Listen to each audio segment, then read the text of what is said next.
A continuación, Noticiero Telesucesos. Clasificación A. Apto para todo público. Un noticiero pensado para usted porque se lo merece. Nos acercamos a la realidad desde diferentes perspectivas. Noticiero Telesucesos. Primera parte del Noticiero Telesucesos, con las noticias más importantes del día.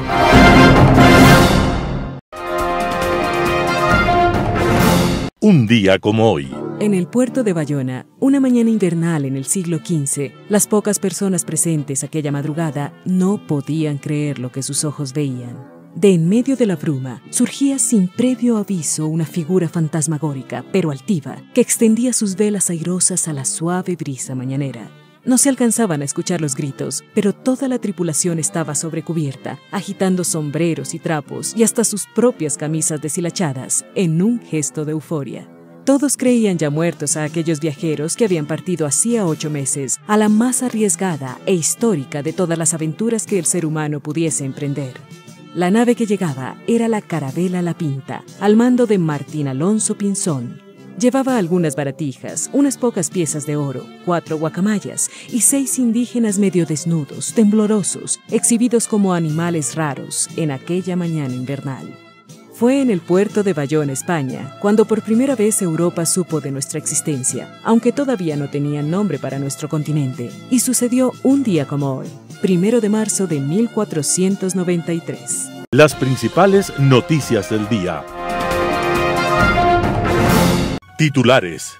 Presidente Noboa decreta un plazo máximo de 3 meses para la liquidación definitiva de EMCO. La Asamblea destituye y censura a Fausto Murillo, vocal de la Judicatura. La fiscal Diana Salazar firma acuerdos con Italia. En política internacional, 5 meses. Los editoriales serán de Roberto Aguilar y Neval. El presidente reprueba. Roberto Aspiazu, Plan Fénix Plus. Ramiro Rivera, colosal impudicia. Noticias del día. Presidente Noboa decreta un plazo máximo de 3 meses para la liquidación definitiva de EMCO. En un término de 15 días empezaría oficialmente la extinción de la empresa coordinadora de empresas públicas EMCO EP. El presidente de la República, Daniel Noboa Sin, mediante decreto ejecutivo 184, firmado este 27 de febrero del 2024, dispuso la extinción de la empresa coordinadora de empresas públicas EMCO EP, creada en el 2015 en la administración del expresidente Rafael Correa. En el decreto divulgado este 29 de febrero se da un término máximo de hasta 15 días para iniciar los procesos de cierre. El directorio de la EMCO EP designará un liquidador para el efecto. El liquidador tendrá un plazo máximo de hasta 3 meses para ejecutarlo y, entre otros trámites, se transferirá a la Presidencia de la República todos los activos y o pasivos, incluyendo los derechos litigiosos de la empresa coordinadora de empresas públicas. La EMCO tenía a su cargo la coordinación de 12 empresas públicas que son parte de la función ejecutiva, por lo que al iniciar su desaparición, cada uno de los ministerios de Estado asumirá la coordinación, control y supervisión de las acciones inherentes a las empresas públicas en liquidación que sean parte de su sector, señala el decreto. El presidente Daniel Noboa ya había anunciado la liquidación de la empresa coordinadora de empresas públicas. En noviembre pasado solicitó un análisis de los procedimientos para la extinción. El pasado 17 de enero ordenó vía decreto que esta entidad salga de los directorios de las empresas públicas. Durante el gobierno de Guillermo Lasso, la EMCO se vio inmersa en investigaciones por presuntos hechos de corrupción por los que es investigado Hernán Luque Lecaro, expresidente del directorio, en el caso denominado Encuentro. La Asamblea destituye y censura a Fausto Murillo, vocal de la Judicatura. La bancada correísta de la Revolución Ciudadana y el Partido Social Cristiano, con los votos de la bancada oficialista Acción Democrática Nacional y algunos independientes, destituyeron hoy, con 29 de febrero de 2024, a Fausto Murillo, vocal del Consejo de la Judicatura. La moción de censura y destitución en contra del funcionario del Consejo de la Judicatura fue planteada por la bancada del Partido Social Cristiano, representada por el ponente Carlos Vera Mora, y tuvo el respaldo de 102 votos. El artículo 85 de la Ley Orgánica de la Función Legislativa dispone que se necesitarán de 92 votos para la remoción. La decisión de la Asamblea se dio un día después de que Viviana Veloz suspendiera el debate en el que la bancada oficialista había mostrado su disposición de no destituir a Murillo, pero sí censurar al ex vocal Juan José Morillo.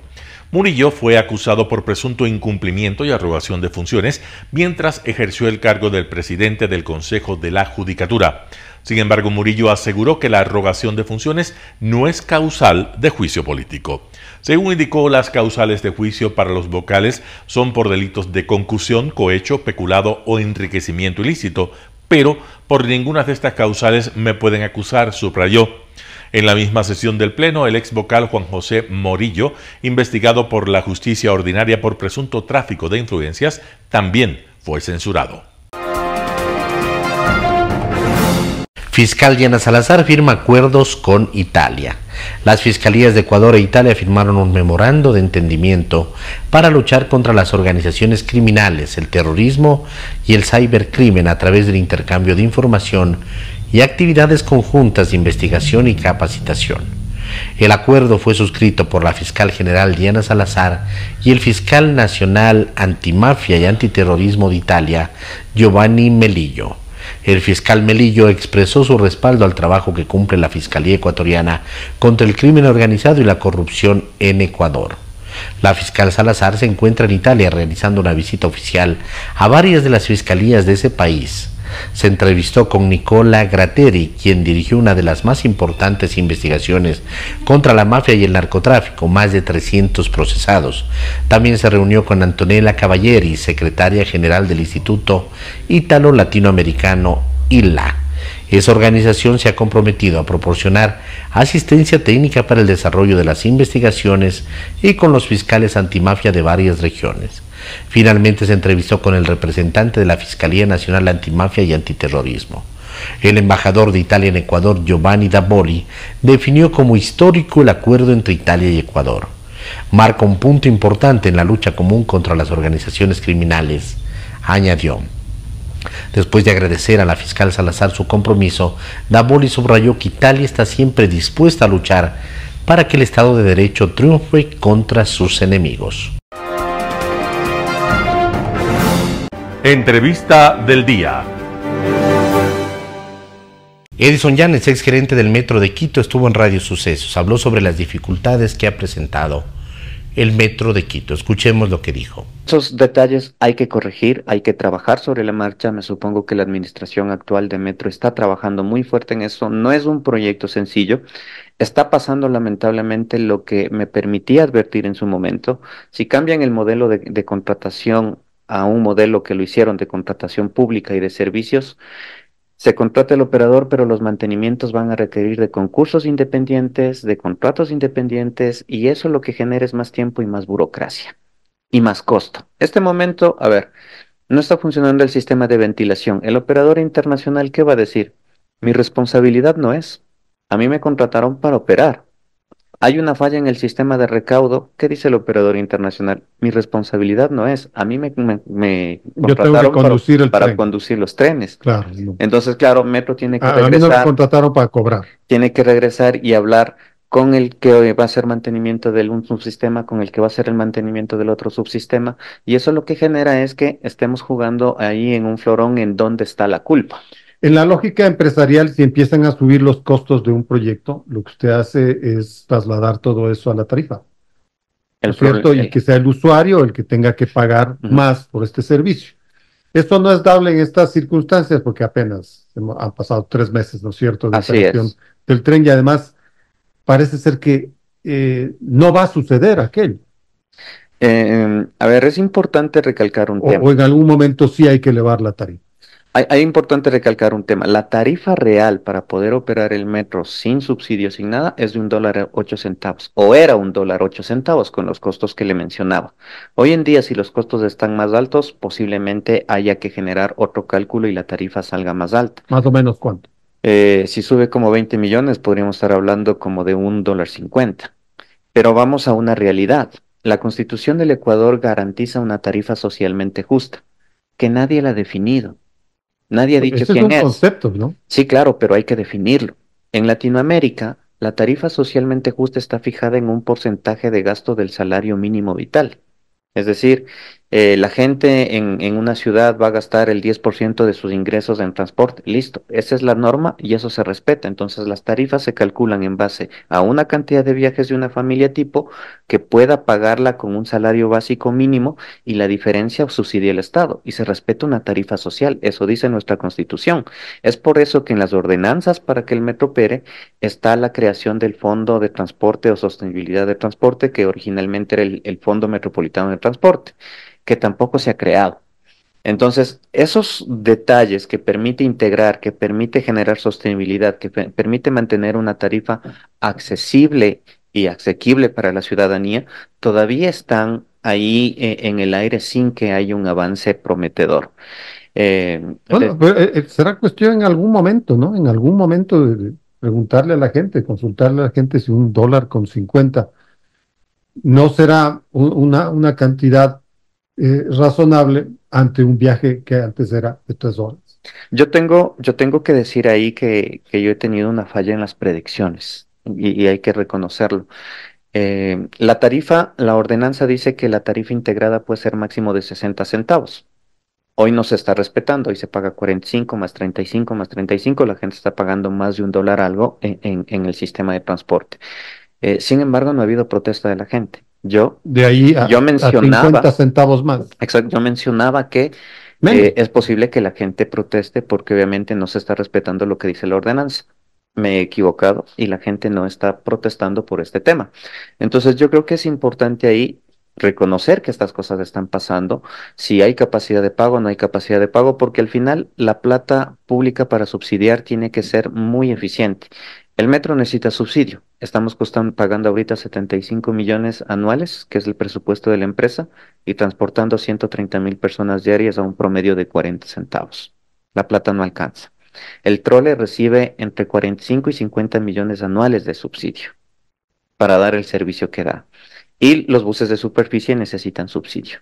Entonces, ¿cómo se va a sustentar este modelo con un fondo, con un saco roto, diría yo, de subsidio para el transporte que no logra transformar y dar un servicio de calidad, que creo que es lo que todos pedimos desde hace muchas décadas atrás? Verónica Zarauz, esposa de Fernando Villavicencio, habló sobre el proceso penal por el asesinato de Fernando Villavicencio. Veamos la nota. 2 días ha tomado la preparatoria del juicio contra estas 5 personas que fueron llamadas a juicio, pero después de casi 7 meses del asesinato del Fernando, es como una luz, ¿no? Una luz que te dice, bueno, algún rato vamos a llegar con los verdaderos autores intelectuales de quién dio la orden a este señor Carlos Angulo de organizar con Laura Castillo, conseguirse los sicarios, conseguirse la logística que se necesita, las armas, los vehículos, todas esas cosas son muy importantes a partir de ahora en el proceso. Ahora, que se haya procesado a estas 5 personas, que vayan a juicio, quiere decir que la declaración del testigo protegido coincide mucho en lo que está pasando, lo que dijo él con lo que pasa ahora. Más que coincidir, porque la parte textual que leyó la fiscal dentro de la formulación de cargos es solo un texto, porque además esa parte se tergiversó, dijeron que habían participado generales y dentro de la juerga criminal también se dice generales a los que tienen alto rango. Entonces la fiscalía tuvo que salir a aclarar esta parte para que no se siga tergiversando. Pero sí, las 5 personas que fueron detenidas después de casi un mes del asesinato del Fernando tienen su grado de participación en el asesinato, ya que los sicarios que estuvieron ese día acompañando a este señor alias Ito ya fueron asesinados también en la cárcel regional. Ahora, también escuchaba que tú decías el día anterior, cuando empezó la audiencia, que estas 5 personas ojalá lleguen al juicio. Ojalá lleguen al juicio con vida. Por supuesto. ¿Hay dudas de lo que pueda pasar con ellos? Más allá del precedente de lo que pasó con los otros. Por supuesto, este señor Angulo y la señora Castillo son piezas fundamentales para saber quiénes les pagaron y quién le contactó a Carlos Angulo en la cárcel de Cotopaxi para dar las direcciones a todas estas otras personas que participaron. A mí no me extrañaría que mientras se da la etapa del juicio mueran dentro de las cárceles donde están, porque ya ha pasado. Hay que recordar el caso del general Gabela, que es un caso emblemático. Todos los sicarios que participaron en su asesinato fueron asesinados en circunstancias extrañas dentro de las mismas cárceles. ¿Hay alguna garantía por parte de las autoridades de que estas personas van a ser protegidas hasta llegar por lo menos hasta llegar al día del juicio? Entiendo que es responsabilidad del SMAI mantenerles con vida a todas estas personas. Porque claro, lo que se puede pensar es que alguien que está arriba, obviamente que no le interesa que se conecte lo que falta conectarse, tenga el poder suficiente como para actuar contra ellos, como y actuó contra los otros. Por supuesto, o sea, aquí este es un crimen político y desde la política aquellos que están involucrados son los que manejan a estas organizaciones delictivas para hacer el trabajo sucio que ellos no quieren hacer. ¿Qué piensan ustedes? ¿Cómo se conecta al invisible con más arriba? Esta parte está dentro de la nueva investigación que se lleva a cabo y que es reservada además. Entonces, esto es otro paso que daremos más adelante. Ahora el paso que se dio ya es llevarles al juicio al menos a estas 5 personas para que paguen por el crimen que cometieron. ¿Cuánto ha servido el trabajo del FBI que desde casi el día 1 del inicio de las investigaciones llegó al país y que el mismo Estados Unidos, el gobierno de Estados Unidos demostró este interés porque esto se aclare, tanto que se ofrecieron recompensas? Desconozco si se han entregado o no las recompensas, no me corresponde a mí saber quiénes estuvieron solicitando las recompensas, porque además es un tema muy sensible que no creo que sea público, ni el FBI ni a través de la Embajada Americana se de ese tipo de información, pero sí, la labor del FBI en realidad en el caso del Fernando fue valiosísima. Hubo incluso, se filtró parte de la información dentro de la investigación, pero bueno, fuimos poco a poco sacando a estos abogados inescrupulosos que estaban ahí metidos buscando que sacarse del proceso.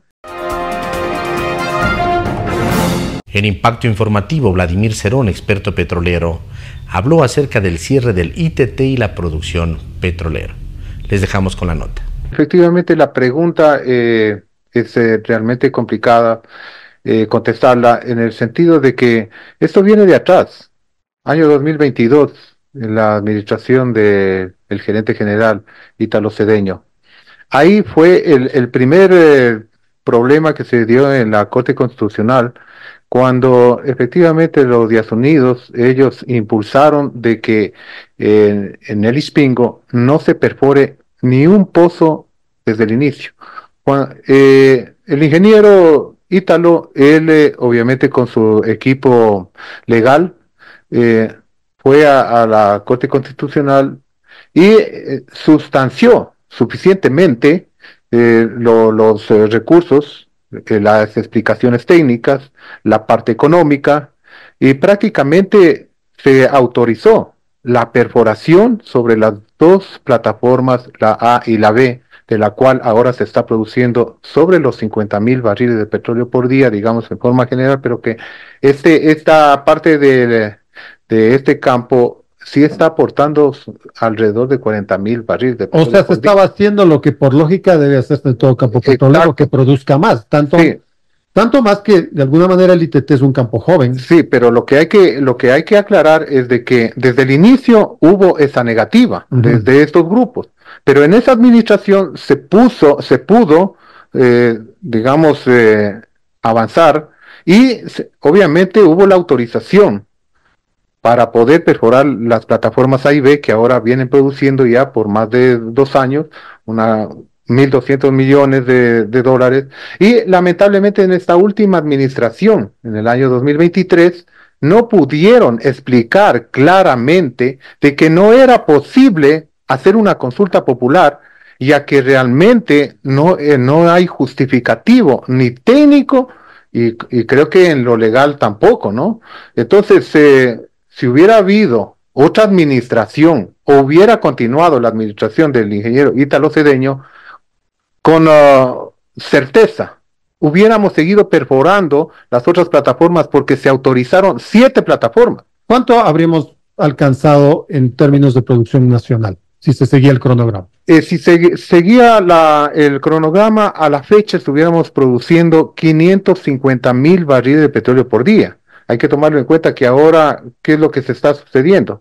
que se está produciendo solamente 393.000 barriles de petróleo por día. Petroecuador. Claro, Petroecuador. Más como 90.000 de las petroleras privadas. Pero en el caso nuestro, nuestra proyección, solamente Petroecuador tenía que llegar a este año 2024 a 550.000. Solo Petroecuador. Solo Petroecuador. El total nacional habría sido 600.000. Por supuesto. Ese es el tema.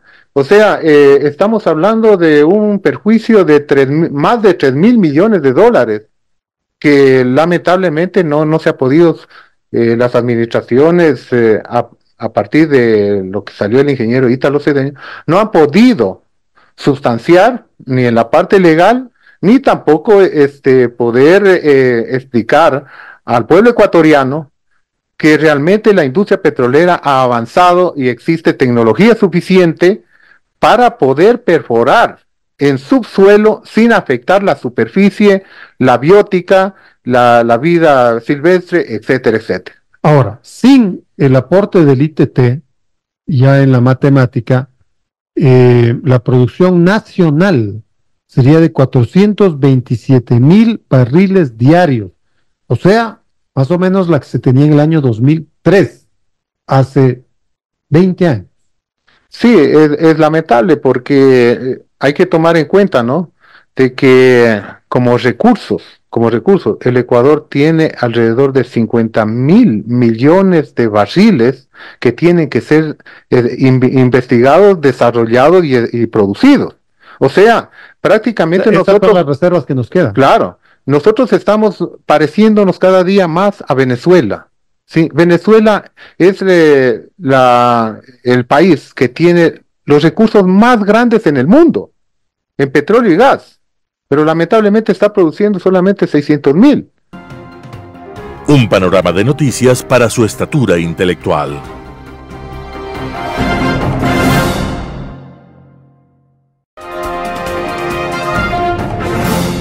Global Hoy con Alan Carney. 5 meses. Dentro de una semana, el 7 de marzo, se van a cumplir 5 meses del demencial ataque que Hamas lanzó contra Israel desde la Franja de Gaza, cometiendo toda suerte de crímenes de guerra y contra la humanidad, desde el asesinato a mansalva de 1.200 personas sin discriminación alguna, a una salvaje violencia sexual, incluidas torturas y vejaciones, y con el secuestro de unos 250 israelíes, ancianos, mujeres y niños principalmente, trasladados a la franja, exhibidos como trofeos de algún safari y mantenidos en las más precarias y humillantes condiciones posibles. Es clave dejar expuesta con absoluta claridad que la responsabilidad de estas salvajes acciones corresponde a Hamas y a los titiriteros que a lo largo del tiempo han predicado la retórica del odio y la justificación hasta del genocidio. Hamas, la Yihad Islámica y Hezbollah tienen la misma concepción ideológica de su padrino, la República Islámica de Irán, que aboga por la destrucción del Estado de Israel y expulsar o exterminar a su población, postura que de manera repetida ha expresado públicamente la teocracia iraní desde sus inicios.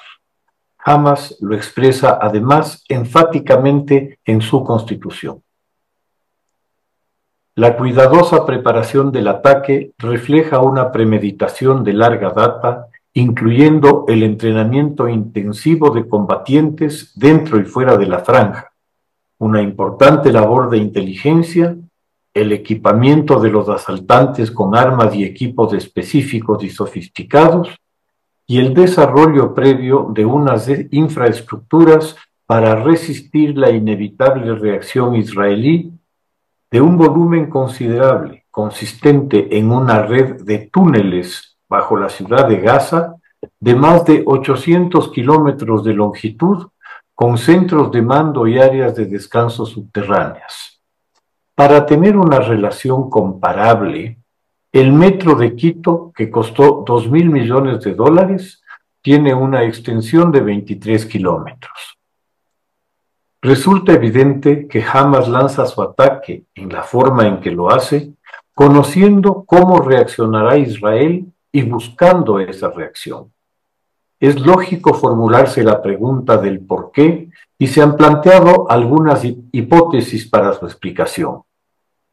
La fecha, 7 de octubre, coincidió con la del inicio de la guerra del Yom Kippur en 1973, que marcó un momento decisivo de cara al futuro del conflicto, pues los éxitos iniciales que egipcios y sirios alcanzaron, tras haber logrado una sorpresa estratégica significativa en ambos frentes, fue finalmente ganada por Israel tras unas elevadas pérdidas. Esta sería la última guerra formal interestatal entre el mundo árabe e Israel. 6 años después, se firma la paz entre Israel y Egipto y unos años más tarde con Jordania. El presidente Sadat es asesinado por hacerlo, por fanáticos de la hermandad musulmana, que casualmente es la matriz de donde nace Hamas. El crimen terrible por el que es asesinado Sadat es el de haber reconocido al Estado israelí y haber firmado la paz con él.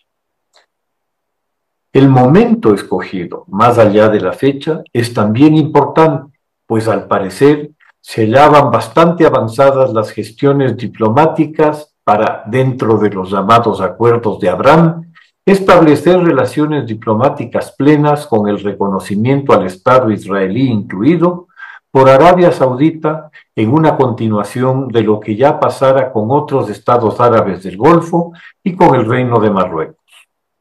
El telón de fondo del asunto pasaba por el aislamiento en que quedaría la teocracia iraquí y en una alianza, de facto al menos, entre las monarquías del Golfo e Israel de cara a un común adversario. Puede haber habido también un intento de Hamas por convertirse en la imagen única de la resistencia palestina, desplazando a la dirigencia de la ANP para pasar a ser ellos los únicos representantes de esa resistencia. ANP es la Autoridad Nacional Palestina. El análisis de Hamas sobre la reacción israelí resultó bastante exacto.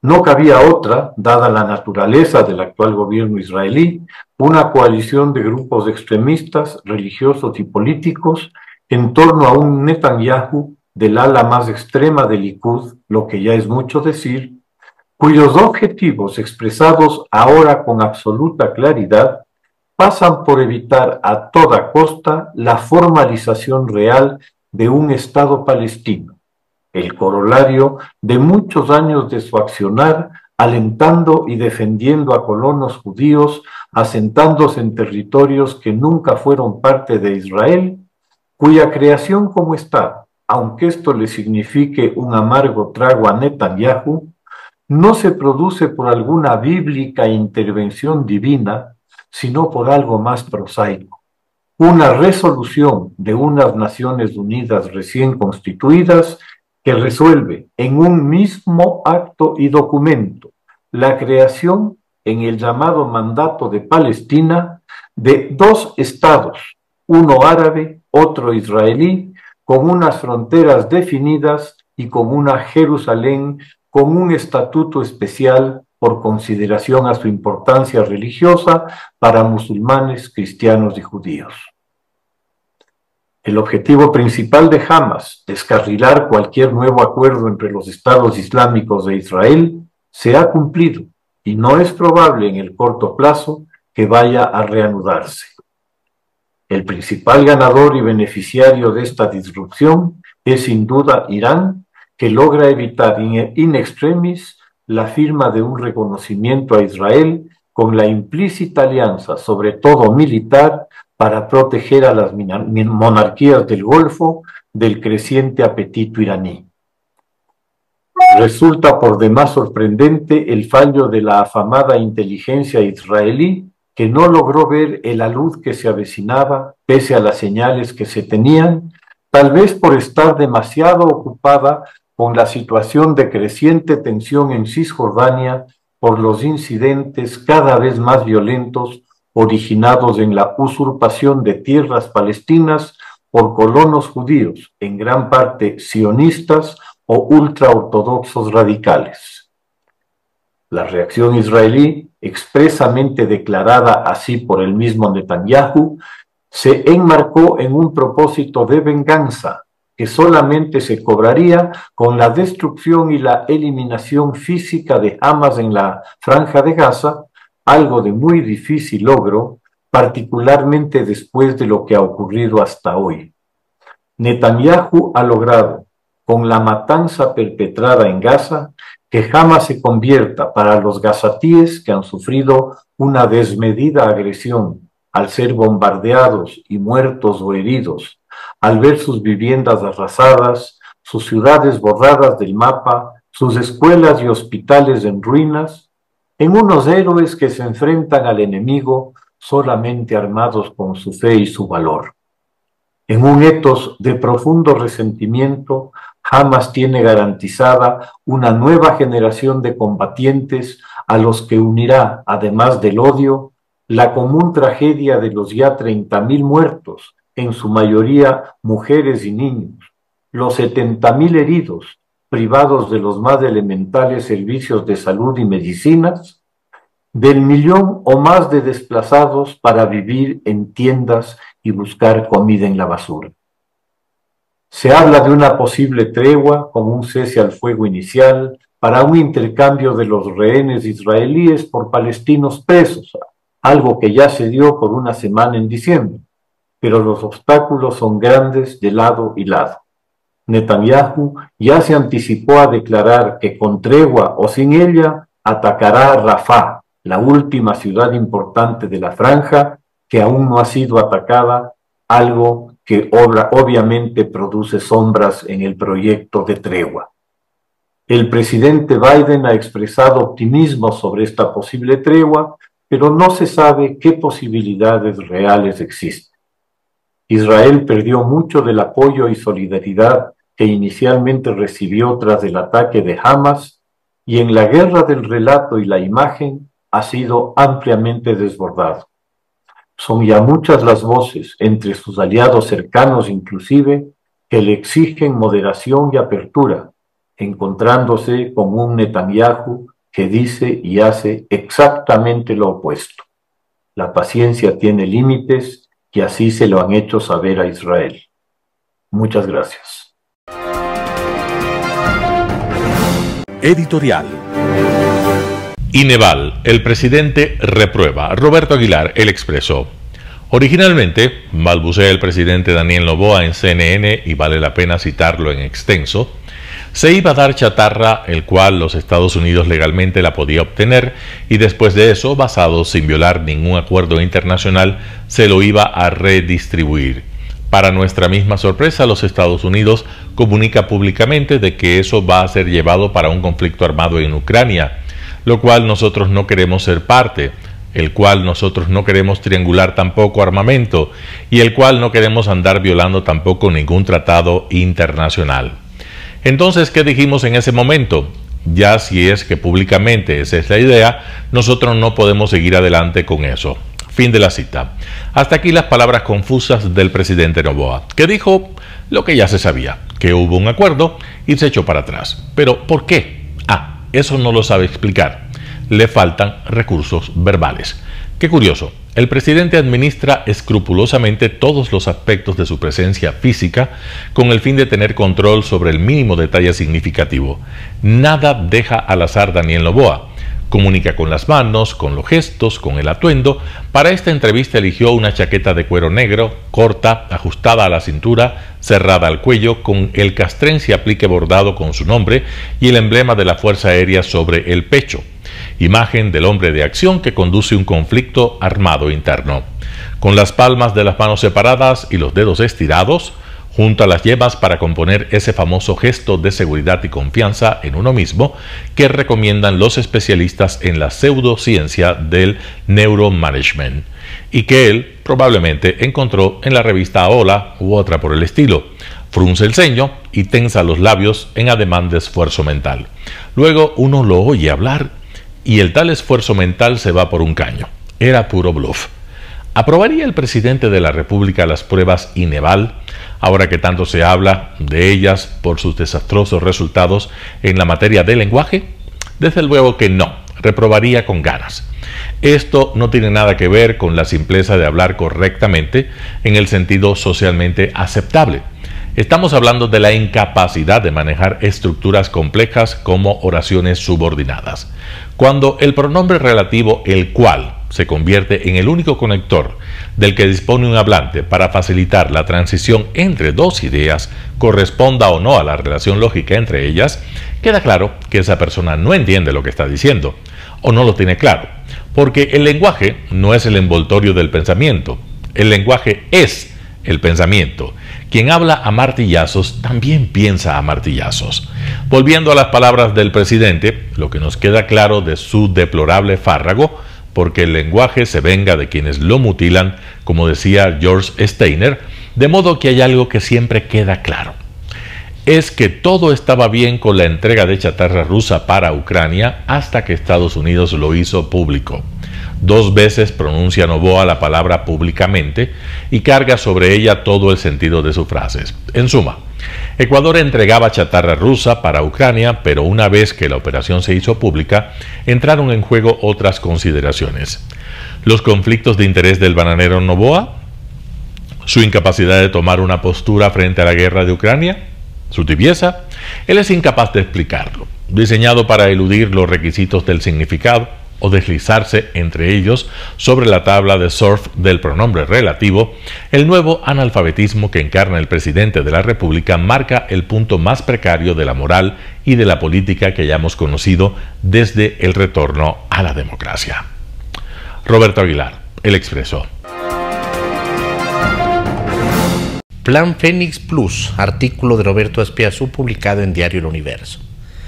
El presidente Daniel Noboa ha ratificado su decisión de ser candidato a la reelección en un escenario que se ha vuelto propicio.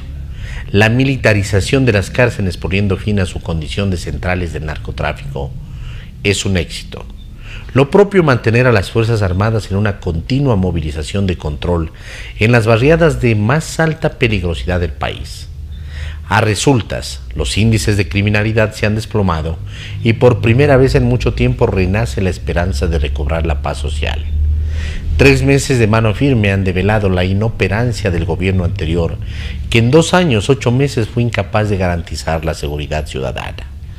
Con esta dinámica todo hace pensar que la consulta popular del 21 de abril será favorable al presidente Noboa, brindándole un renovado capital político para la continuidad de su mandato.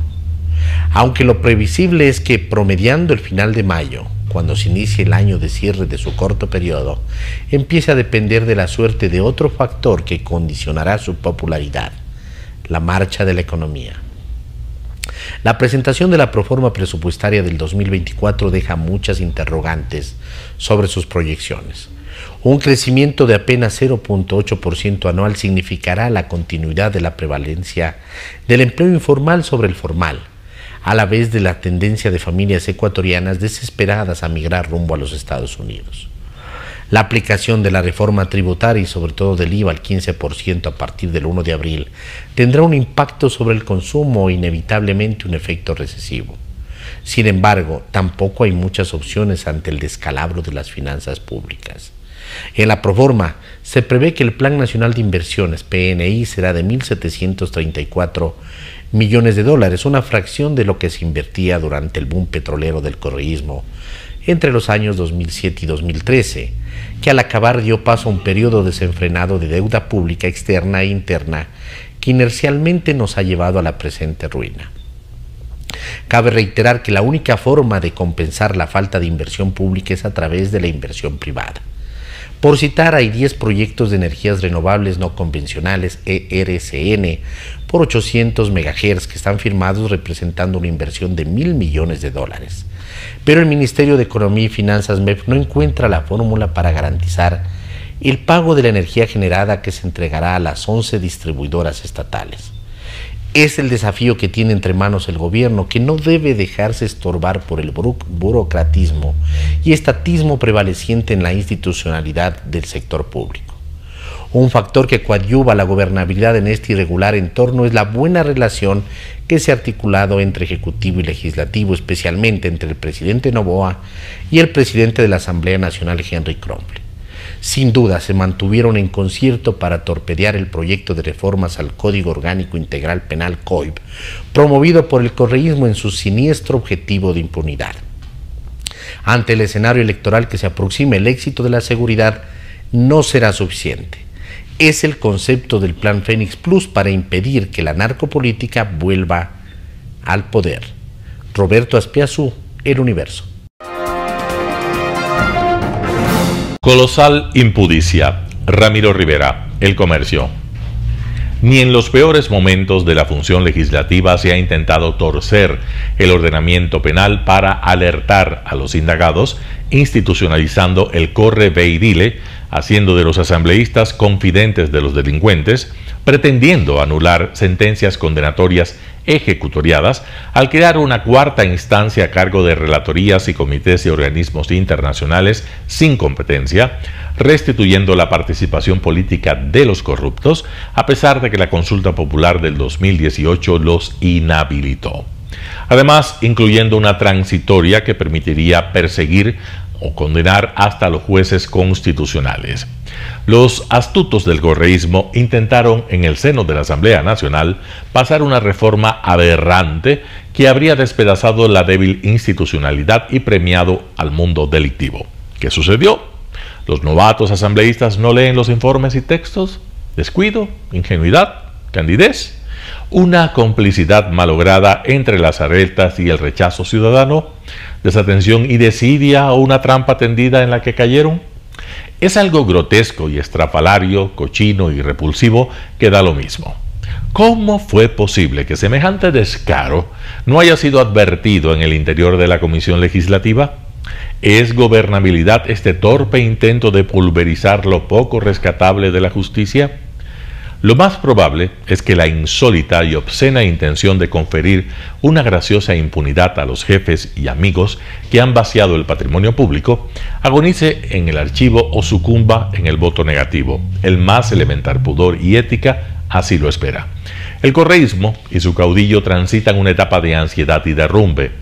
El otoño del caudillo, diría Gabriel García Márquez. El antes sólido movimiento tiene grietas y defecciones. El patrón no tiene un contralor a su servicio, no manda en la Corte Nacional de Justicia, el Consejo de la Judicatura, la Corte Constitucional, ni el Consejo de Participación Ciudadana y Control Social. Difícil el salvoconducto para Glass. Ha sido vapuleado por el presidente Noboa en su ego. Aliaga, alias el ruso, es otro fugado. El caso Metástasis los ha descubierto cercanos al crimen organizado y a las mafias. Ramiro Rivera, El Comercio. Noticias internacionales. Putin en su discurso a la nación: tenemos armas para golpear a los países occidentales. Ante este auditorio lleno de altos cargos y simpatizantes, Putin ha pronunciado su discurso a la nación sin dudar en lanzar una amenaza a Occidente. Si despliegan sus tropas en Ucrania, Rusia atacará. Podrían hacerlo incluso con armamento nuclear capaz de destruir a la civilización, ha dicho. Не мы начали эту войну на Донбассе, но, как уже не раз говорил, мы сделаем все, чтобы ее закончить, искоренить нацизм. Решить все задачи специальной военной операции. Защитить суверенитет и безопасность наших граждан. В состоянии полной готовности к гарантированному применению находятся стратегические ядерные силы. Принципиально важным для... Y una alusión directa a Macron, que planteó el posible envío de soldados a Ucrania. Солдатами и офицерами заговорили о возможности отправки на Украину натовских военных контингентов. Но мы помним судьбу тех, кто направлял когда-то свои контингенты на территорию нашей страны. Но теперь последствия для возможных интервентов будут гораздо более трагичными. Este discurso lleno de amenazas lo hace a un mes de las elecciones y en un momento clave, cuando Rusia ha ganado posiciones en el conflicto que acaba de cumplir 2 años y tras el asesinato al opositor Alexei Navalny.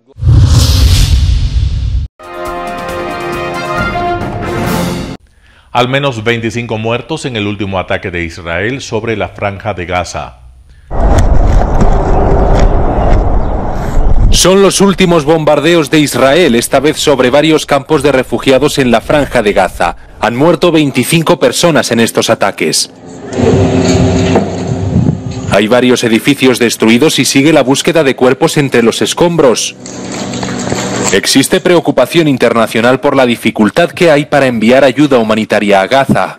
There are other ways that we are exploring to get humanitarian assistance in, but we are also, and it's why you hear us talk about this so much and why we're devoting so much effort, trying to secure a hostage deal that would lead to a temporary ceasefire, because ultimately that would resolve a lot of the issues regarding the distribution of humanitarian assistance.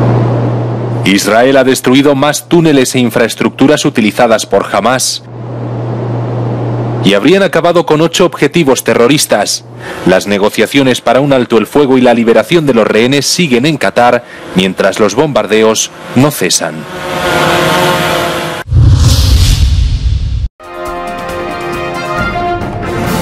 Una juez inhabilita electoralmente a Donald Trump por apoyar el asalto al Capitolio. Donald Trump se podría quedar fuera de la carrera electoral. Una jueza de Illinois lo inhabilita para seguir presentándose a las primarias de su partido. Lo hace por su presunta implicación en el ataque al Capitolio tras las elecciones del año 2020. Los abogados del magnate republicano ya han anunciado que recurrirán la decisión del tribunal. Tienen hasta el viernes para hacerlo. Mientras, el Supremo estudia su posible inmunidad en el caso de la injerencia electoral por haber negado los resultados de los últimos comicios.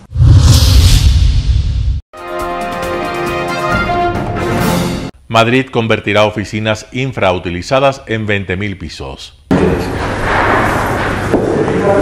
Estamos en pleno centro de Madrid, en un edificio... Acompañamos a Alejandro Villanúa de la inmobiliaria Gilmar en una visita comercial. Esta oficina, de 172 metros cuadrados, es una de tantas oficinas que se están quedando vacías.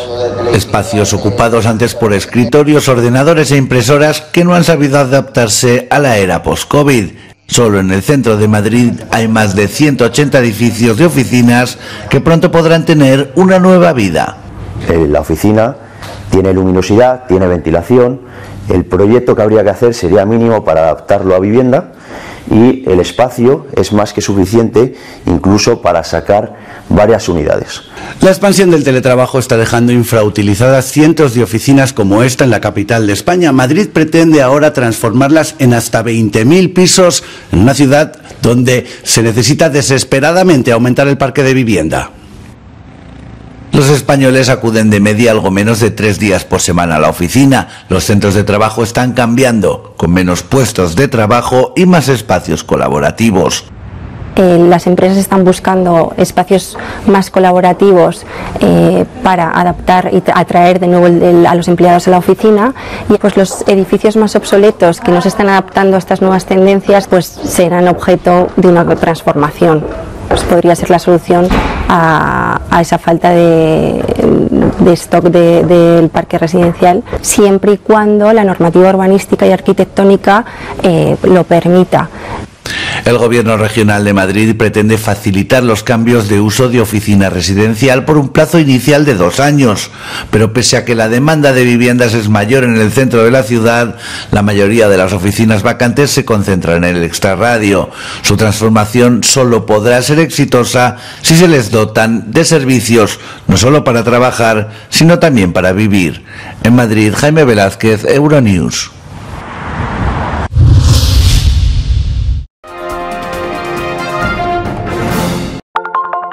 Telesucesos, Canal 29 UHF de la ciudad de Quito. Un canal de televisión abierta, siempre inédito, para una audiencia especial. Somos cultura, educación, salud, opinión calificada, normas de vida, y todas las tardes, de lunes a viernes, desde nuestros estudios en Arena Telesucesos, escenario propio destinado a promover el deporte. En tiempo real, usted y su familia, en su televisor, desde la comodidad de su hogar, disfrutarán de los partidos, eventos, campeonatos que realizamos diariamente de ecuavóley, básquet, box, lucha libre, cachascán, gimnasia, artes marciales, tenis de mesa, fútbol sala, transmisiones en vivo de los principales partidos de fútbol barrial y colegial. En fin, somos un canal inédito, inéditos en el deporte.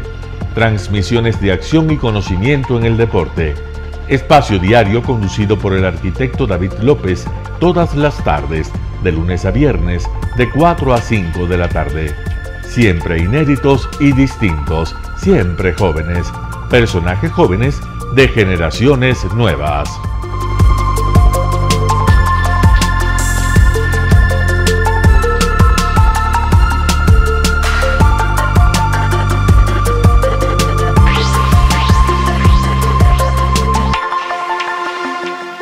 El término arena dejó tiempo atrás de ser sinónimo de muerte. Hoy es un espacio de vida, de desarrollo de una de las actividades básicas del comportamiento humano, el deporte, que quizá, como ninguna, moviliza sentimientos y emociones, elimina como principio la violencia, intereses personales, trampas, desunión e intrigas. El deporte, con sus valores, solo deberá entregar mensajes de bien para mejorar las actuales estructuras sociales y políticas en deterioro en las que vive nuestro país. Hoy entregamos a nuestra audiencia de la ciudad de Quito deportes y en especial a la parroquia de Calderón, uno de los sectores populares de mayor desarrollo de la ciudad, con una población estimada en 1 millón de habitantes que están en contacto diario con el canal 29 UHF, presente con sus instalaciones deportivas en Llano Grande, su centro de gravedad.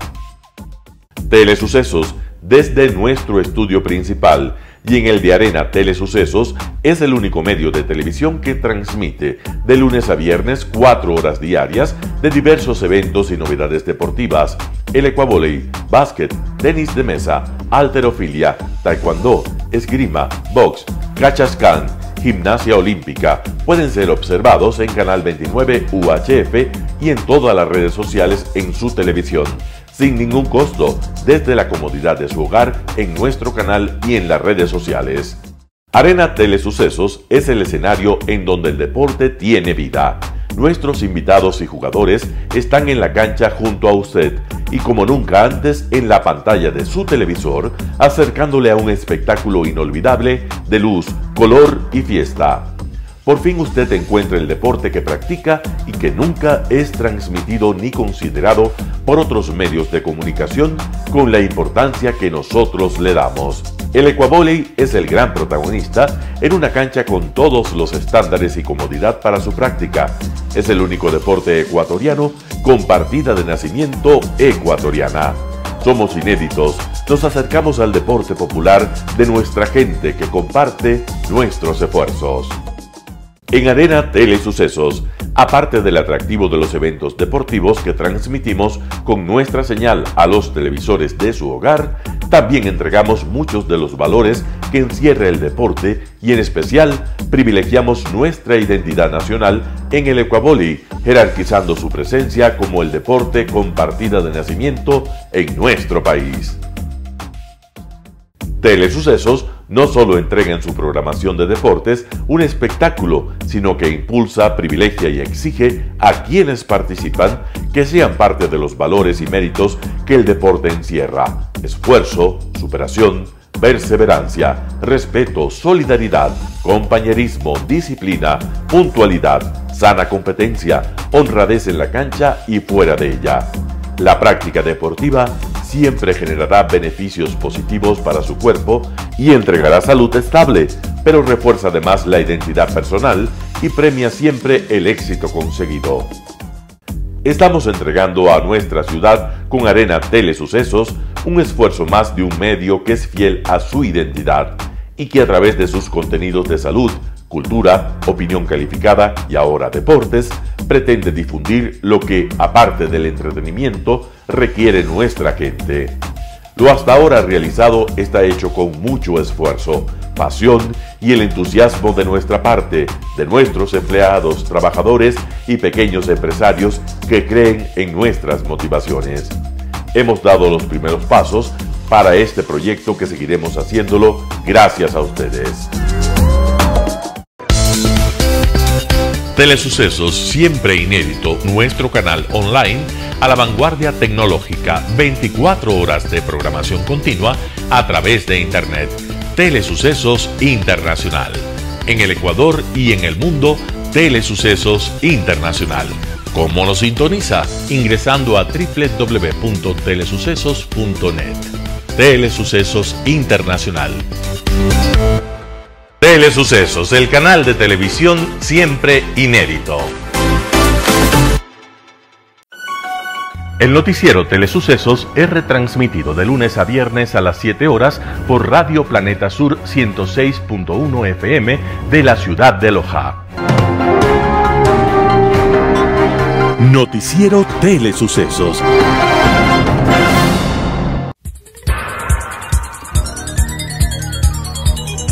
Las opiniones vertidas en este espacio por la producción y dirección del programa son de exclusiva responsabilidad de sus autores y de quienes intervienen en ellos.